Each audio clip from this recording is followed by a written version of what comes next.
West Coast Cookbook and Speakeasy with Chef Justice Putnam. Netrootsradio.com.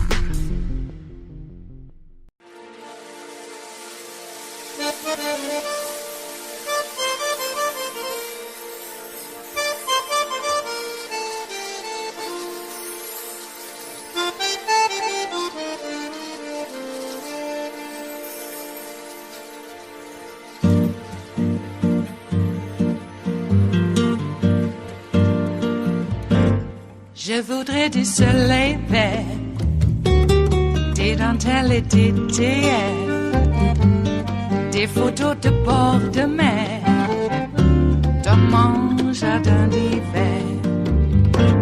Je voudrais de la lumière, comme en Nouvelle-Angleterre. Je veux changer d'atmosphère, dans mon jardin d'hiver. Ma fleur sous la pluie de novembre, tes mains qui courent, je n'en peux plus de t'attendre. Les années passent, il est loin, là je tombe. Nul ne peut nous entendre. Je voudrais du Fred Astaire, revoir un latte. Outside of Kansas City, in the state's largest county, the chief law enforcement officer has joined ranks with people who refuse to let the 2020 election lie die. How many of you voted in the 2020 election? Put your hands down. Now, how many of you think your vote counted? See, this is exactly why I'm doing what I'm doing. That's Sheriff Calvin Hayden of Johnson County, Kansas, just last month at a conference in Las Vegas, still questioning the validity of the 2020 election results, even though Donald Trump won his state by 15 points. Repeat after me. The nearly 2-year-old certified vote where Joe Biden beat Donald Trump by 74 electoral votes and more than 7 million popular votes. There's a lot of stuff going around about what happened in this election. Quite frankly, I don't know. But I'm looking. And what we're looking at is we've got a whole lot of reasonable suspicion, and we're starting to develop some probable cause. He says he's assigned sheriff's deputies to investigate 2020 election fraud. It's a long, drawn-out investigation, and frankly, they've got a lot more to do. Well, it's frustrating. That's the top election official in Kansas during the 2020 election, Secretary of State Scott Schwab, a Republican. Did you find any major voter fraud in Kansas? Not in our state. We do post-election audits, and we're one of the few states that do the audit before the Board of Canvassers meet to make sure they have the appropriate data. Have there been any people who have filed reports of voter fraud with the Secretary of State's office? Yeah, we've had about 12, but they were so nebulous. You had 12, about a dozen complaints concerning potential voter fraud in the entire state to your office? To our office. We tried multiple times to talk to Sheriff Hayden to ask him to explain why he's spending taxpayer dollars looking into an election that has already been audited and certified. He declined. His spokesperson offered this. You know, we're still investigating that. It's an open investigation, and we're really not going to make any more comments on it. Turns out Sheriff Hayden is one of several elected sheriffs who say they're looking into mass fraud in the 2020 presidential election, something that has been widely debunked by secretaries of state across the country and dozens of courts. But their ideas are applauded, even encouraged, by an organization they are all members of. The organization is the Constitutional Sheriffs and Peace Officers Association, run by a former Arizona sheriff, Richard Mack. Our biggest concern now at the CSPOA is election fraud. That was Richard Mack at the conference he puts on in Vegas. He has formed a whole dues-paying organization around the idea of constitutional sheriffs, who he says should not enforce laws they deem unconstitutional, even if passed by legislatures. Do you think that the 2020 election was fraudulent? No one knows that. No one knows that. And people came out like William Barr and said, oh, well, there could have been some fraud, but it wouldn't have changed the election. He's a liar. He is a liar. Secretary of States from across this country have said, we do know that. There was not enough fraud to change anything.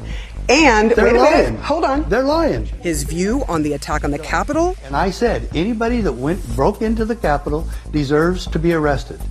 But what the FBI has done and the way they've been going after people, and people are still sitting in prison without charges and without trials, and what they have done, oh my gosh. It proves that the FBI will do anything they're told. They're a bunch of Nuremberg officers. You just compared the Federal Bureau of Investigation officers. Yes. The rank and file. Yes. To Nazis. They just do what they're told. It is real disturbing to hear someone who was in law enforcement to compare the FBI with the people who slaughtered 6 million Jews and many other people. Okay. Do you see how that could create, a really bad taste in people's mouth to hear a former sheriff say that? No.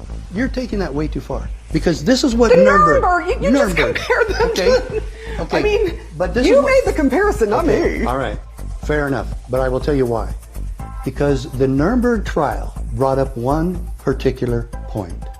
And it's, you can't hold me responsible because I was just following orders. He says constitutional sheriffs won't, and therefore sees an essential role for them in the electoral process. I will tell you one thing.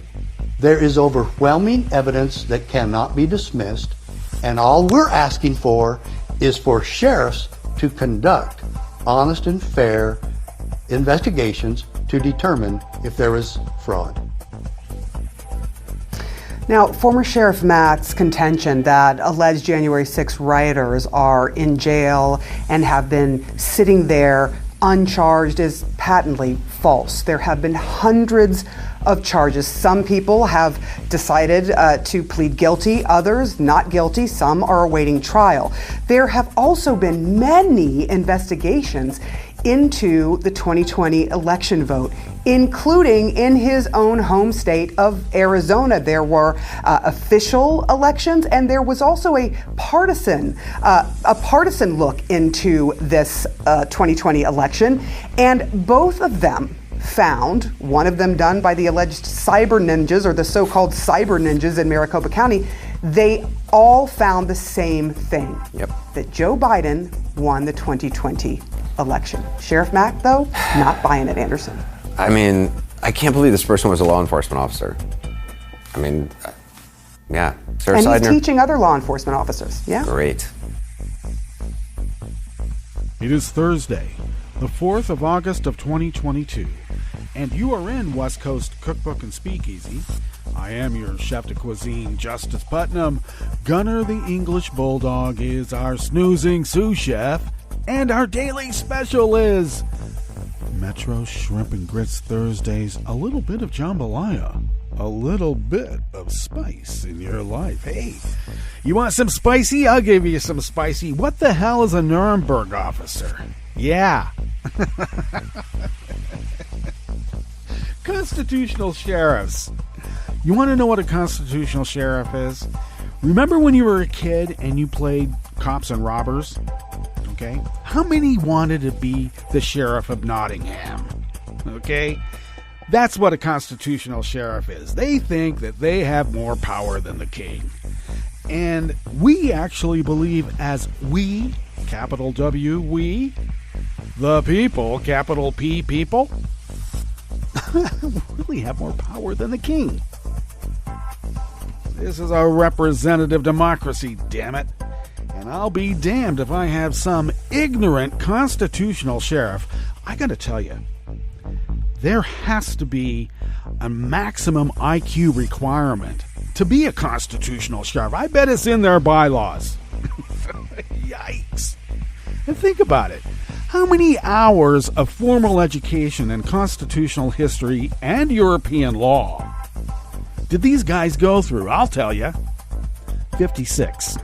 56 hours in the police academy.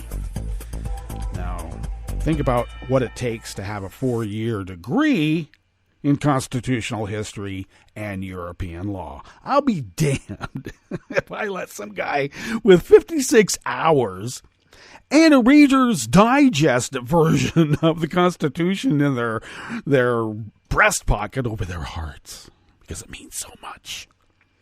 Purporting to know more than just common me. And I don't even go out there and purport to be a constitutional expert. Jeez. You know why? Because temporarily embarrassed poet, philosopher, kings, we enlightened despots, know enough that we would want just us to control everything with our fallibilities. No, that's why you have a representative democracy, so hopefully the fallibilities of the mob don't rule. And that's the problem with what's happened to the Republicans right now. They are full of good Germans. And I'll tell you what a good German was. A Nazi sympathizer. They don't ever call them Nazi sympathizers. They were just good Germans.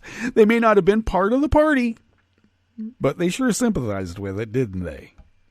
So a Nuremberg officer is apparently the United States and the European theater who put the Nazis on trial, and the constitutional sheriffs are against that. What did we learn from Nuremberg? I can't be held responsible for what, the greater thing does. No, that's not what Nuremberg happened. Ignorance of the law is no excuse, and just saying you're doing your job is no excuse to get out of a war crime. That's why we still go after Nazis in their hundreds. Just saying. So I'll say it once again. There must be a maximum IQ requirement. They have them in just like regular PDs. You can't work in this precinct because you have an IQ of 135, and that's gifted on the scale, the spectrum. What is it? Do people even adhere to the idea of IQ? It's always nice. In our family, my dad refused to let us know what our IQs were until much later. But we kind of suspected because we knew what the minimum requirement was to be in the gifted classes. Okay? Because he used to track by IQ. He didn't want us to go around bragging, oh yeah, we got a high IQ. Or, feeling bad because, I'm on the average. The same thing. So that's the other reason why the idea of tracking didn't really work, because, in a tribe, for instance, there are obviously smarter ones. Maybe they've developed more quickly than the rest of their peers. But if you take them away, wouldn't the whole group suffer? And then if there's not those to care for, what happens then? You care less for yourself? I don't know. I just think that the whole idea of a community coming together and not sequestering themselves because of their knowledge or lack thereof, because we are a know-nothing country, and the know-nothings know everything. Have you noticed that? I have. All right. We have a lot here to speak about. I just love the idea of Nuremberg officers, because I want the Nuremberg trials in Nuremberg, Pennsylvania, and everybody who scrubbed their phones should go through a trial. There's some bad stuff going on here, and it was across government agencies. Did Trump start it, expose it? The guy was a corrupt mobster, and we all knew it, and we all tried to warn people, and there was even a Russian investigation in which there was proof that they had done something with the Russians, to the point where how many? 18 Russians were indicted or cited? Give me a break. Okay. Constitutional sheriffs. Constitutional sheriffs, to me, you look at them, they go, they need some grape nuts because they need to take a constitution a walk. So they can, cut loose, so to speak. All right. What's on the rest of the menu here as we begin on this fabulous, spicy Metro Shrimp and Grist Thursdays. The Transportation Department proposed to increase refund protections for travelers. Oh my God, that's almost like a traveler's bill of rights. The EPA announced flights to look for methane super emitters in the Permian Basin of Texas. And the Justice Department detailed threats against election workers. Never happened before. After the break, we move to the chef's table, where a court in Belarus sentenced yet another independent journalist to a lengthy prison term. You know, they've been doing that almost weekly. And the UN Secretary General sharply criticized the, quote, grotesque greed, end quote, of oil and gas companies. Well, he's not wrong. All that and more on West Coast Cookbook and Speakeasy. Bon appetit.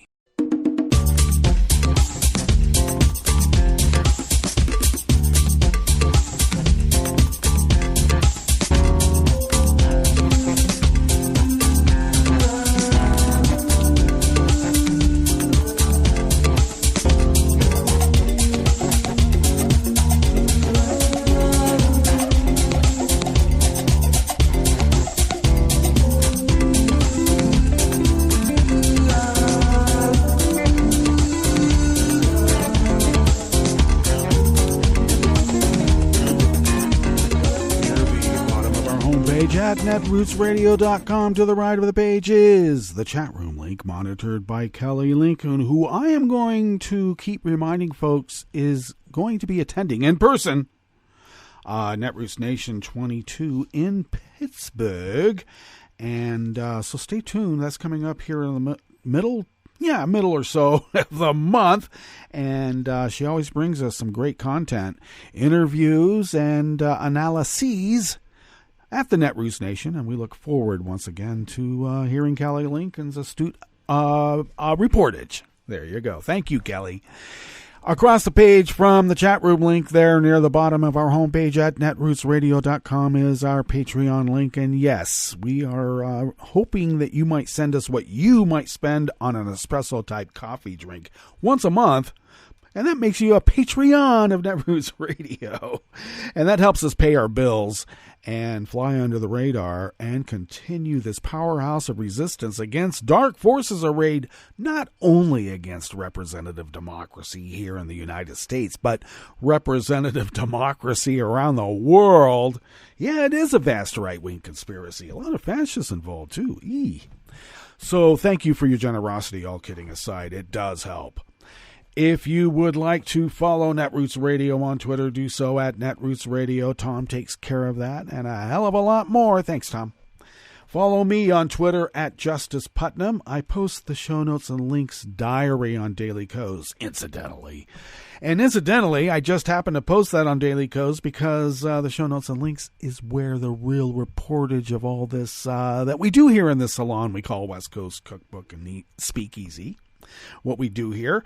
And you can find that by going to follow the links on my Twitter feed. So there you go. You can also follow the show on Twitter at Cookbook West and pick up podcasts, please. Pick up podcasts by way of Spreaker, Stitcher, TuneIn, iHeart, YouTube, etc., etc., etc. And of course, the deep archive of the Netroots Radio Library for 11 plus years now.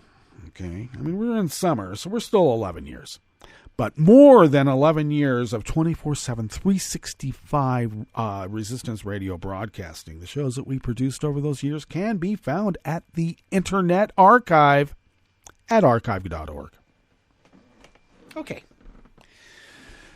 I wanted to mention that, yes, this arthritis flare-up that I've gotten, it still hurts like the dickens. But good news, we went to my mother's medical appointment for her hip replacement. And yes, I know everybody out there's going, oh, she's 86. Well, this particular well-respected surgeon has given hip replacements for folks over 100. We're talking about quality of life, okay? My mom has had at a point where, she wishes somebody would, kill her. Please euthanize me. Nah, Mom, no one's doing that. And I just got to say, it's got to be bad when a survivor like my mom wants to opt out because it's just too unbearable. Okay.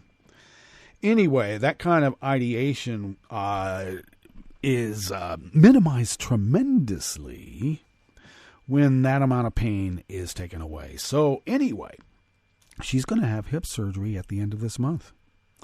And she's going to go with my sister and a few of the other gals to the coast around the 18th or so for a few days. And that had already been planned before we found out the surgery date, because we weren't actually quite sure she would be able to get it. But she's recovered, her heart has recovered from the COVID that she had contracted, because people don't wear masks. They don't even believe it exists. They're the same people that say that 2020, the election was stolen. It's weird how some people are so susceptible to brainwashing, isn't it? Anyway, that is great news, because Mom's been in quite a bit of discomfort. I like to call it abject pain, but it takes a lot out of her, and she should be, smelling the roses, okay? Instead of, she's in a wheelchair now, essentially. We have to push her around in a wheelchair. She can kind of hobble about on a cane, but not for any great distance. So that's not a good quality of life.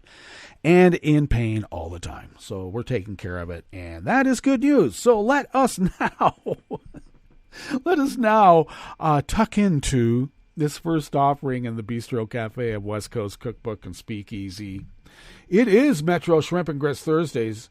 I should mention or remind folks as well that my recipe for Metro Shrimp and Grits is in the show notes and links on my Daily Coast Diary. So there, you can try it. A lot of ingredients. I have friends in the cooking industry who say, you should only use 3 or 4 ingredients. That's it. I know, I like to do that too, but sometimes I like to do things a little bit more, shall we say, nuanced and complex, okay? And we do. Because then how would anybody be able to have a paella, for instance, when you're limited to only 3 or 4 ingredients? Jeez. Proteins alone are about a dozen. Then you got to add the spices. All right. This first offering here in the Bistro Cafe of West Coast Cookbook and Speakeasy is out of the Washington Post. Oh, and it looks like anonymous staff. The Transportation Department is proposing to require airlines to offer passengers a refund if their flight schedule is changed significantly or the airline makes major changes to their itinerary. The proposed rule, announced yesterday, Wednesday, would require airlines to give refunds if their departure or arrival time changes by 3 hours or more for a domestic flight, or at least 6 for an international one. Refunds would also be due if the airline changes the passenger's departure or arrival airport, adds stops in their itinerary, or causes a significant downgrade in the travel experience by switching to a different type of airplane. Oh my God, this is a Bill of Rights. They're not going to like this. The proposal comes after the department was flooded with complaints by passengers whose flights were canceled or changed, or who were afraid to fly during the early months of the pandemic and who could not get refunds. The department proposes to require that airlines and ticket agents give vouchers that don't expire for passengers who are told not to travel during a pandemic for health reasons or because borders are closed. The proposal faces a public comment period and likely opposition by airlines.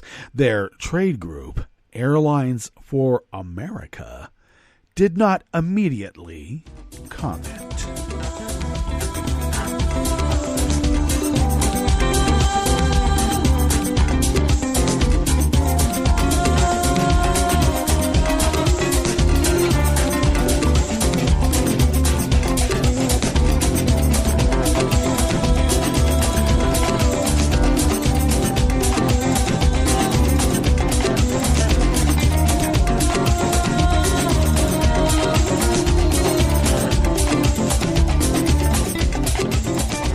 Michael Biesecker and Helen Wiefering of the Associated Press brings us this next offering here in the Bistro Cafe of West Coast Cookbook and Speakeasy.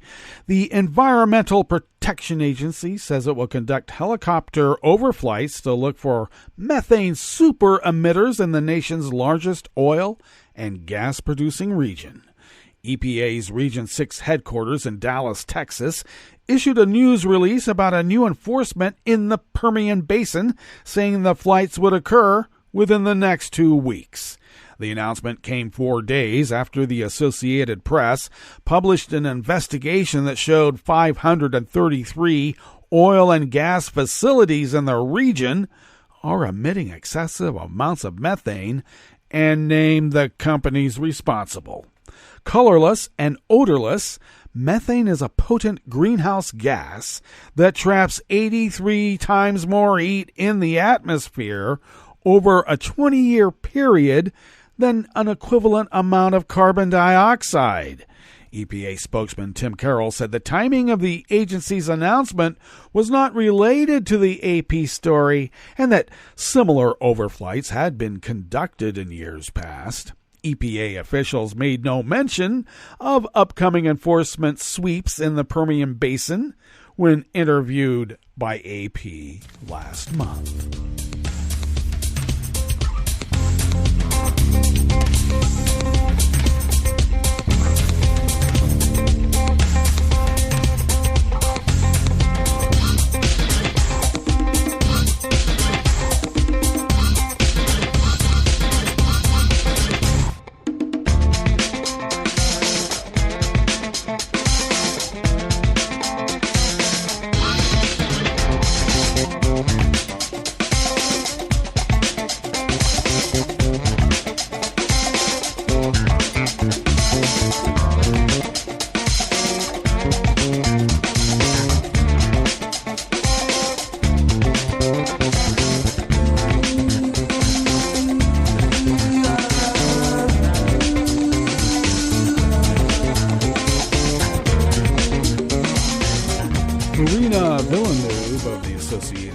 Brings us this final offering here in the Bistro Cafe of West Coast Cookbook and Speakeasy Metro Shrimp and Grits Thursdays. The U.S. Justice Department has charged 5 people for making threats of violence against election workers amid a rising wave of harassment and intimidation tied to the 2020 presidential election. Assistant Attorney General Kenneth Polite said one charge has led to a conviction so far through a task force launched last year as reports of threats to election officials, workers, and volunteers raise concerns about safety and the security of future elections. Overall, the department has investigated more than 1,000 harassing and threatening messages directed at election workers. Roughly 100 of those have risen to the level of potential prosecution. Polite estimated at least 3 more people have been charged for such threats at the state level. Senator Mazie Hirono of Hawaii said at a hearing of the Senate Judiciary Committee that those numbers likely do not account for countless more incidents nationwide, including election workers accosted on the street, that are not referred to federal prosecutors. We have thousands and thousands of election workers all throughout our country, and yes, there has been a rise in all kinds of threats, Hirono said, so the 1,000 referrals sounds like a very small number. Police said the department has tried to encourage election staff to come forward with any kind of harassing or offensive communication. As an example of one case, he detailed the charge against a Texas man who threatened to kill government officials in Georgia after the 2020 election. He said he was threatening to end the lives of these traitors and take back our country by force, threatened to exterminate these people, and he threatened to put a bullet behind the ears, Polite said. Polite said prosecutors have had to balance safeguarding free speech rights with the onslaught of troubling phone calls, emails, and social media posts targeting election workers. The intimidation efforts have especially targeted election officials in the battleground states where Donald Trump contested his loss to President Joe Biden.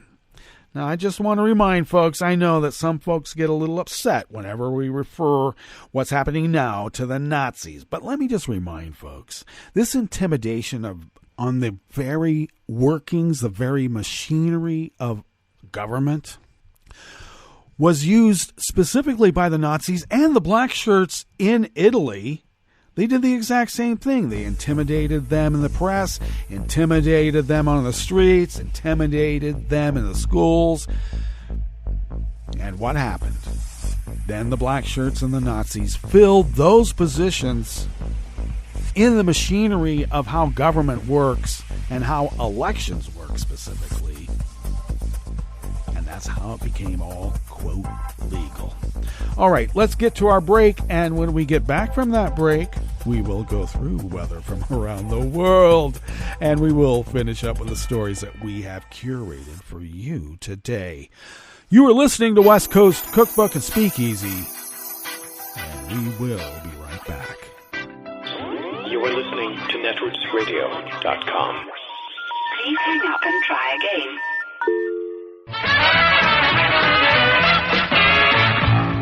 From a point at sea to the circles of your mind, a new force is at work for planetary transformation. New radio for a new Earth.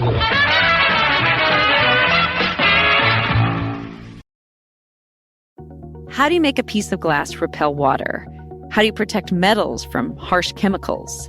Scientists have been puzzling over how to transform surfaces for centuries.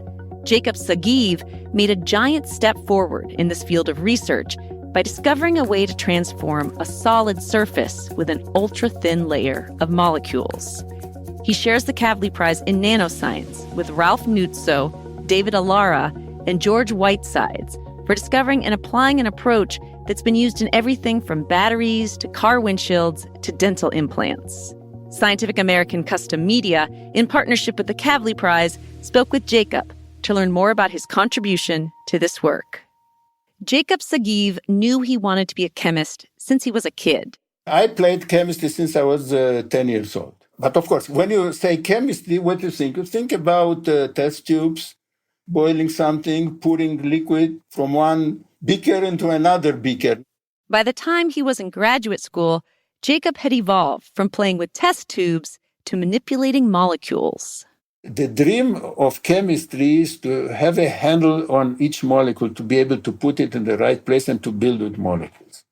This is the ultimate goal that every chemist would dream about. So far, Jacob had tried out different ways of arranging molecules by dissolving them into thin plastic film. He found if he stretched this film, the molecules would line up and he could measure them. It's in a solid, which is a polymer, and you can have some control on how these molecules are organized by doing this. And this was useful. But by the time Jacob finished his PhD, he was hungry to do more, and he needed a job. I was looking for a postdoctoral position somewhere. And I had a friend, a colleague, who was also playing with molecules in polymers. On his desk, I suddenly saw a paper with some strange pictures. These strange pictures were simple, just lines and circles, but they represented molecules being arranged into a single layer. I never saw something like this, so I asked him, what is that? And he said, these are monolayers. I asked, what is that? And he started to explain me. Jacob's friend explained that these monolayers were formed by putting molecules in water.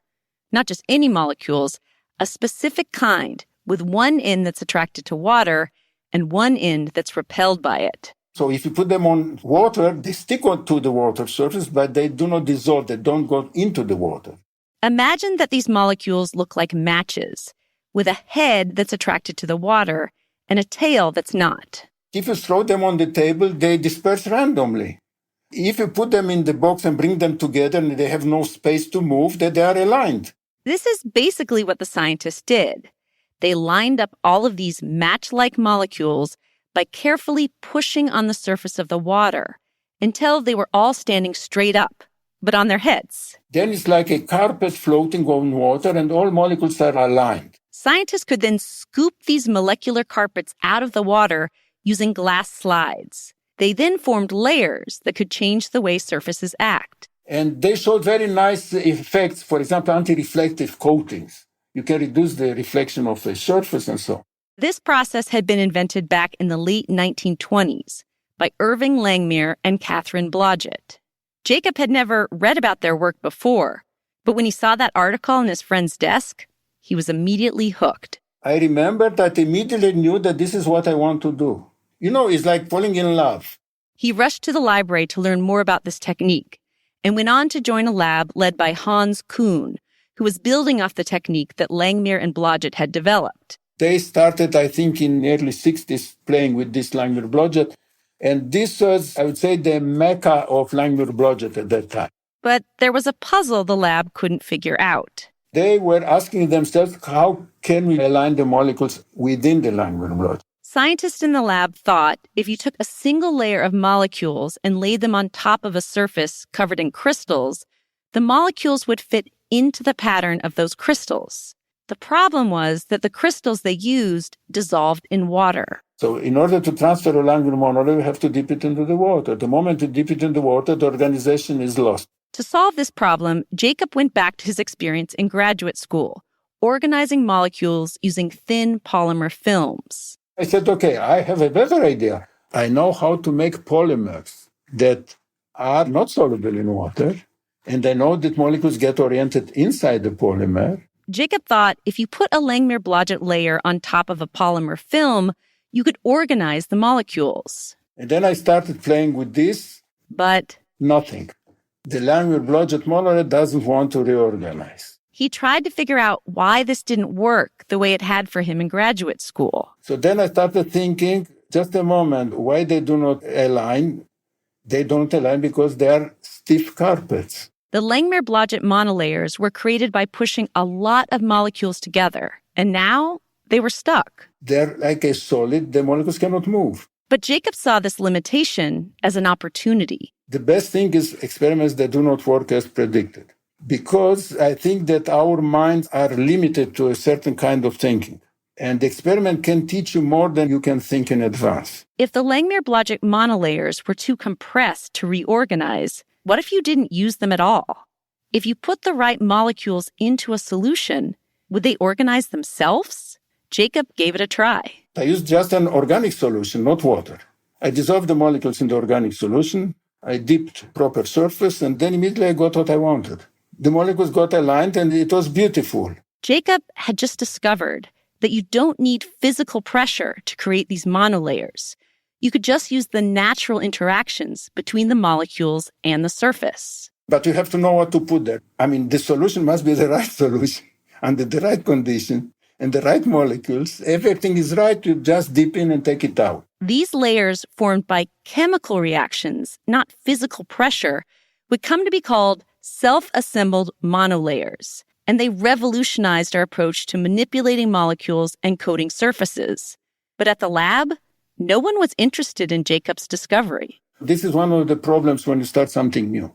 It's very difficult to get people to do something else. Everyone else at the lab was comfortable using Langmuir-Blodgett monolayers, and they didn't want to change course. So Jacob left and got a position at the Weizmann Institute of Science in Israel, where he published several papers on his discovery. But still, no one really noticed. There was the first international conference on Langmuir-Blodgett films in 1982. I write them that I want to participate, and I'm getting a poster presentation, not a lecture. Even his former mentor, Hans Kuhn, criticized Jacob's self-assembled monolayers. He said they weren't as good as the ones formed using the Langmuir-Blodgett technique. Jacob argued this is often the case with new technology. Take, for example, the first airplane. Compare it to hot air balloon. It was superior principle, but it didn't work as well. This doesn't mean that we stay with the balloon forever. But most academics were unconvinced. Even the scientists at Jacob's own institution. He failed to get tenure at the Weizmann Institute and was forced to resign. And I went to the unemployment office in our town, Rehovot. I registered as a professor of chemistry unemployed. But slowly, Jacob's luck changed. The Weizmann Institute of Science let him come back as an associate professor and reapply for tenure. Also, over in America, his fellow laureates Ralph Nuzzo, David Alara, and George Whitesides had discovered his work. Nuzzo and Alara were also studying self-assembled monolayers at Bell Labs. They invited me to visit them at Bell Labs. It was fantastic. And they told me what they are doing, and I told them what we are doing. The scientists at Bell Labs cited Jacob in their research papers. In 1989, Jacob finally got tenure. He's now widely known for his contributions to nanoscience and chemistry, but it took time. Jacob says the best science is always driven by pure curiosity, but that doesn't always lead to success. You will never get a grant stating that the aim of this work is to satisfy your curiosity. You always have to say, what is this good for? But if you every time you think, what is this good for in terms of immediate application, you are not going to progress too much in terms of basic science. Jacob's advice to other scientists: if you want a good career, don't follow his path. If you want to make an important discovery, keep moving in spite of the obstacles. Jacob Sagiv is a professor at the Weizmann Institute of Science in Rehovot, Israel. This year, he shared the Kavli Prize in Nanoscience with Ralph Nuzzo, David Alara, and George Whitesides. The Kavli Prize honors scientists for breakthroughs in astrophysics, nanoscience, and neuroscience, transforming our understanding of the big, the small, and the complex. The Kavli Prize is a partnership among the Norwegian Academy of Science and Letters, the Norwegian Ministry of Education and Research, and the U.S.-based Kavli Foundation. This work was produced by Scientific American Custom Media and made possible through the support of the Kavli Prize.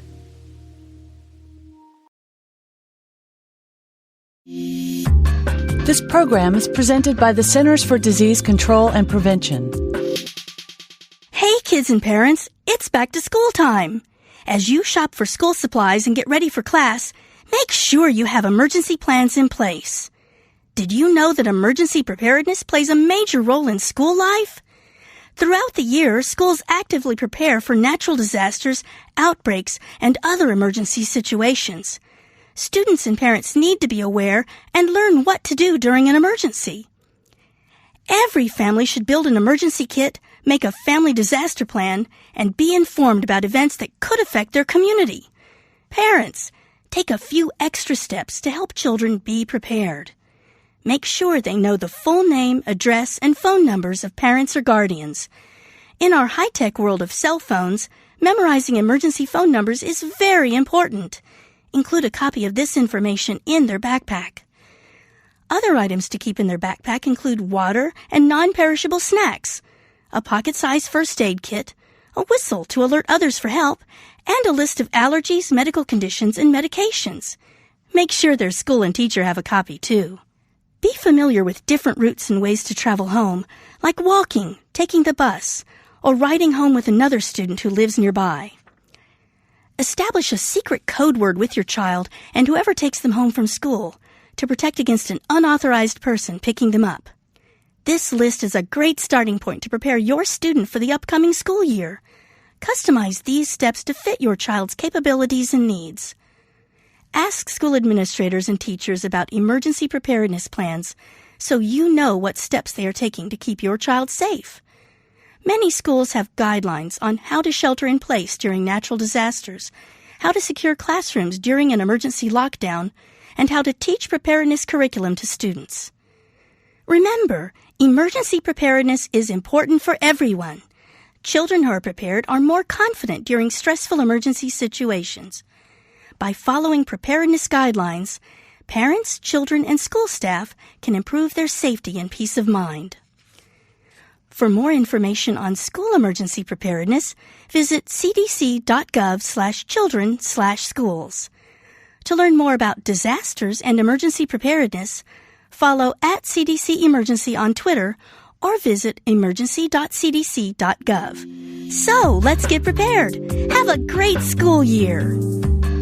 For the most accurate health information, visit www.cdc.gov or call 1-800-CDC-INFO. Don't you wish your life came with a warning app? Stop. That dog does not want to be petted. Just a little heads up before something bad happens.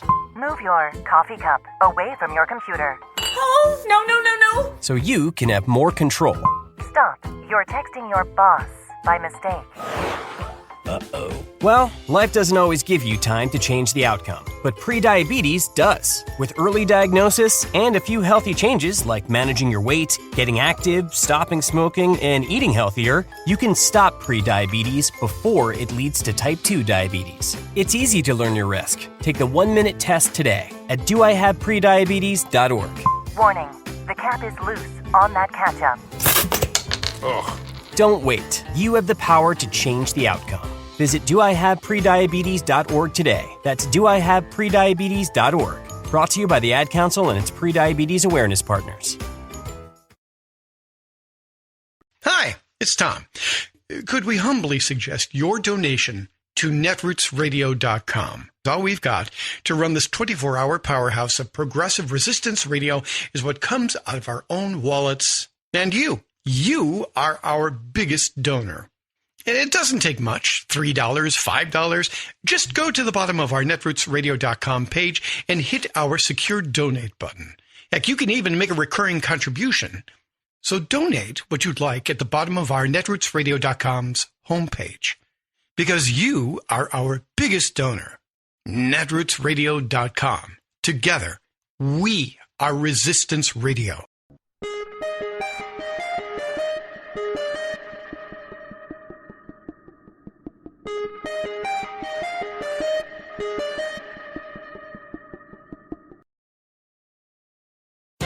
Is it a good deal to sell out your personal integrity for cash from notorious scoundrels?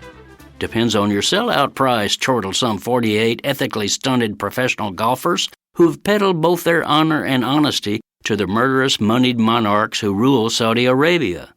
The golfers, who are already millionaires, rush to grab money thrown at their feet by the royal kingdom, which oddly thinks it can launder its public image by sponsoring a money-soaked global golf tour. Of course, a golf tournament needs golfers, but the Saudis had none, so they simply bought some. First, former stars Phil Mickelson and Greg Norman signed away their integrity to join, taking at least $200 million apiece. Then, Dustin Johnson and Bryson DeChambeau took $150 million each from Team Saudi, and the likes of Brooks Koepka and Sergio Garcia quickly scrambled to get theirs. Worse than the golfers' unsightly money grubbing, however, is their insufferable dishonesty, trying to whitewash their taking of what is literally blood money. Mickelson faked moral outrage at the kingdom's rulers, calling them less-than-savory individuals, and piously proclaiming that he did not condone human rights violations. But he certainly has condoned and cashed the checks written to him by the violators. But Greg Norman, the former pro, who led recruitment of golfer talent for the Saudis, offered the most pathetic moral excuse for selling out. Asked how he could link arms with a potentate so barbarous as to have had a critic of the regime murdered and chopped into pieces, Norman said, "Look, we've all made mistakes." This is Jim Hightower saying there's a word that describes what these golfing multimillionaires are doing: disgusting. The good news is that most pros, including bigger-name stars like Tiger Woods, Rory McIlroy, and Justin Thomas, have some values that they refuse to trade for dollars. After 329 years, the defendant has been exonerated. I'm Tom Hartman, and this is the Civil Liberties Minute with ACLU attorney Bill Newman. Elizabeth Johnson Jr. was 22 years old and living in Salem, Massachusetts in 1693 when she was charged with the crime of being a witch, part of anti-witch hysteria of the time. She confessed to the crime and was sentenced to death, received a reprieve, and lived to be 77, but for 329 years, the conviction stood until July 2022, when the Massachusetts legislature passed a law declaring her innocence. A couple lessons here. First, about the reasons Johnson, an innocent person, confessed guilt. Of the 55 women who confessed to the crime of being a witch, none were executed. In contrast, 19 women who pleaded not guilty and went to trial, they were quickly convicted and received the death penalty by hanging.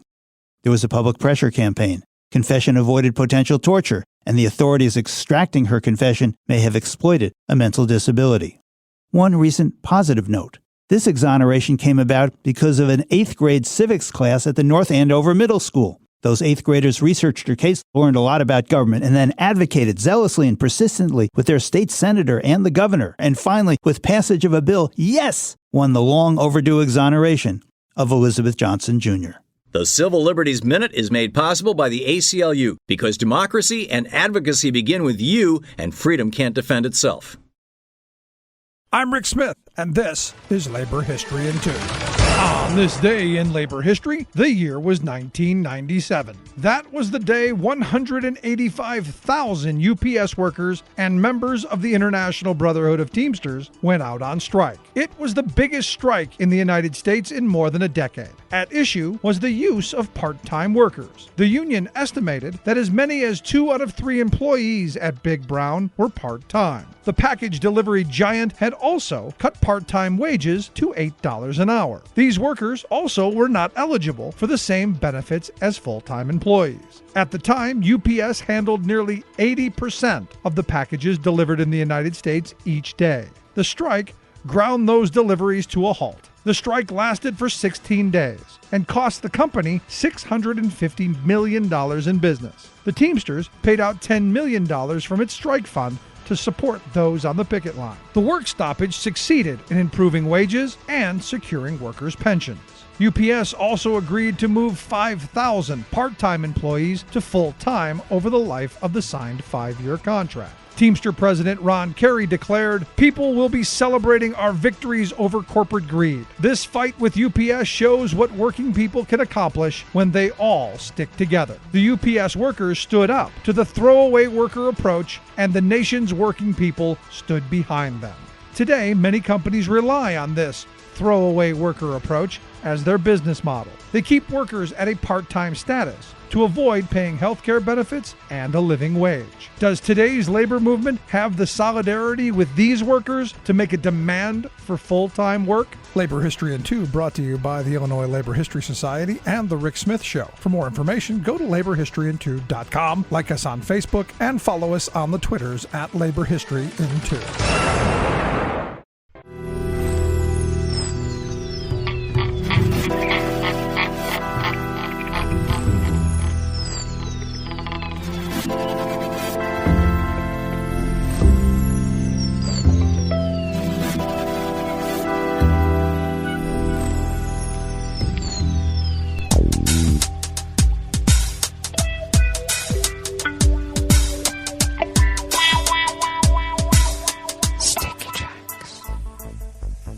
Thank you for accompanying us here to the chef's table at West Coast Cookbook and Speakeasy. Metro Shrimp and Grits Thursdays, a little bit of jambalaya, a little bit of spice in your life.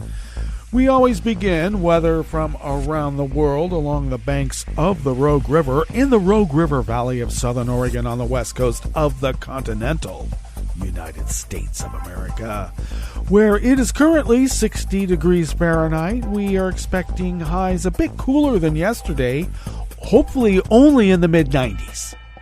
Let's hope. Abundant sunshine throughout the day, and winds will be out of the west-northwest at 5 to 10 miles per hour. Clear skies overnight with lows in the low 60s. Winds continuing out of the west-northwest at 5 to 10 miles per hour. And then sunny tomorrow with highs about the same in the mid-90s. Winds out of the northwest at 5 to 10 miles per hour. The air quality index, though we are under a air quality advisory at the moment, the air quality index for the region is good, surprisingly, at only 29 parts per million, and that daytime UV index is very high at level 8. Barometric pressure is holding steady at 30.1 inches, visibility is up to 10 miles, and relative humidity is at 65%. Weather from around the world is brought to you by a crowd of crowdsourced weather stations that a crowd crowdsources from around the world. London is 75 degrees and fair. Paris is 85 and fair. Rome is 92 and fair. Kyiv is 75 degrees and mostly cloudy. Kabul is 75 degrees and fair. Hong Kong is 80 and partly cloudy. Tokyo is 74 with showers in the vicinity. Sydney, Australia is 64 degrees and mostly cloudy.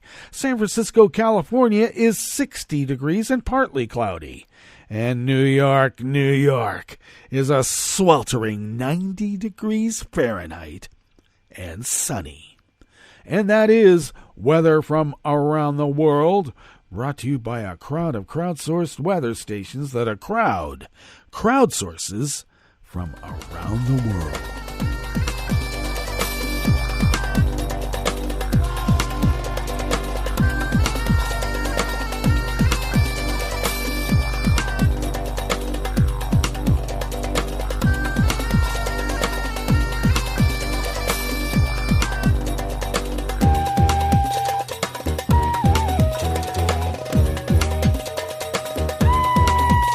Joris Carmenow of the Associated Press brings us this first amuse-bouche here at the chef's table at West Coast Cookbook and Speakeasy. A court in Belarus yesterday, Wednesday, sentenced yet another independent journalist to a lengthy prison term, part of a continued government crackdown on opposition activists, critical media outlets, and independent reporters. Irina Slonakova, 52-year-old journalist with the Poland-based TV channel Belsat, was convicted of forming an extremist organization and participating in protests and sentenced to 5 years in prison. The sentence handed down to Slonakova by a judge in Gomel, a city in southeastern Belarus, is 1 year longer than what the prosecution had sought for her, according to the Belarusian Association of Journalists.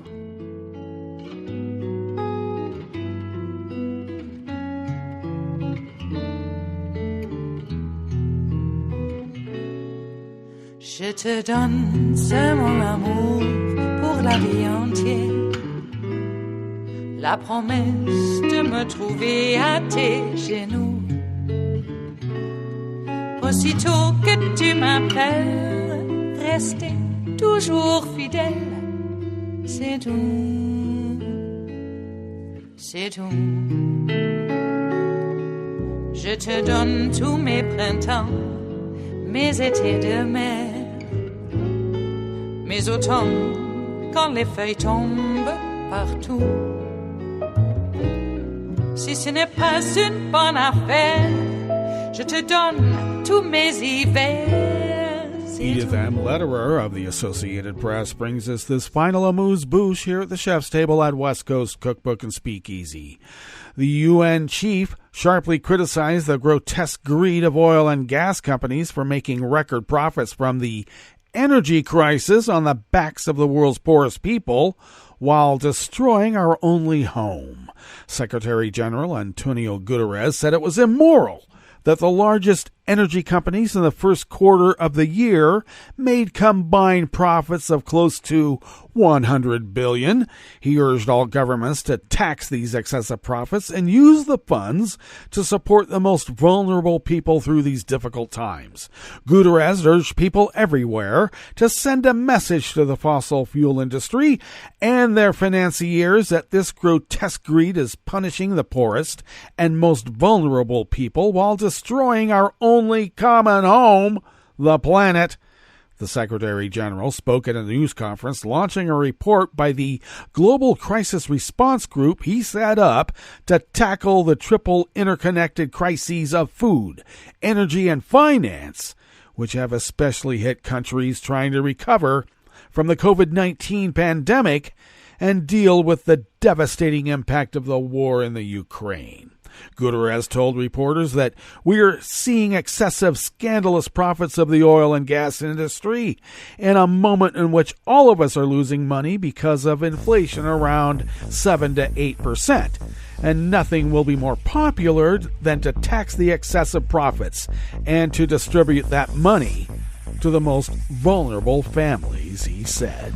Well, We can only hope. And that brings us to the end of our broadcast period for the day, but you do know Netroots Radio broadcasts on, and we will meet up here tomorrow for Blue Moon Spirits Fridays. So do stay tuned to Netroots Radio all day and all night for all the breaking news as it breaks, and we will meet up here tomorrow, right here in West Coast Cookbook and Speakeasy.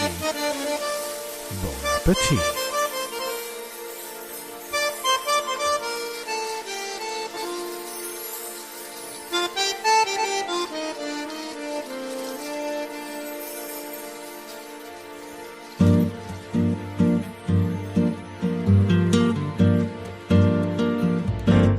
Je voudrais du soleil vert, des dentelles et des théières, des photos de bord de mer, dans mon jardin d'hiver.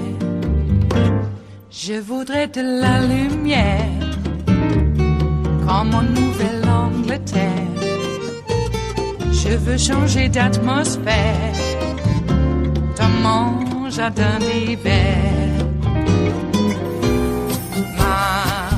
À fleurs sous la pluie de novembre, tes mains qui courent, je n'en peux plus de t'attendre. Les années passent, il est loin, là je tombe. Nul ne peut nous entendre. Je voudrais du Fred Astaire, revoir un latte Goël. Je voudrais toujours te plaire dans mon jardin d'hiver. Je veux déjeuner par terre, comme au long de golfe clair.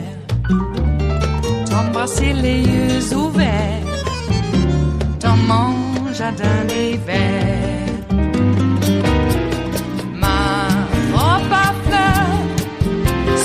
Pluie de novembre, tes mains qui courent, je n'en peux plus de t'attendre. Les années passent, il est loin, là je tombe. Nul ne peut nous entendre. Ba-da-da-dum-di-da-dum. Ba-da-da-dum-di-da-dum. Ba-da-da-dum-di-da-dum. Dans mon jardin d'hiver. Ba-da-da-dum-di-da-dum. Ba-da-da-dum-di-da-dum. Ba-da-da-dum-di-da-dum. Dans mon jardin d'hiver. Dans mon jardin d'hiver. Dans mon jardin d'hiver.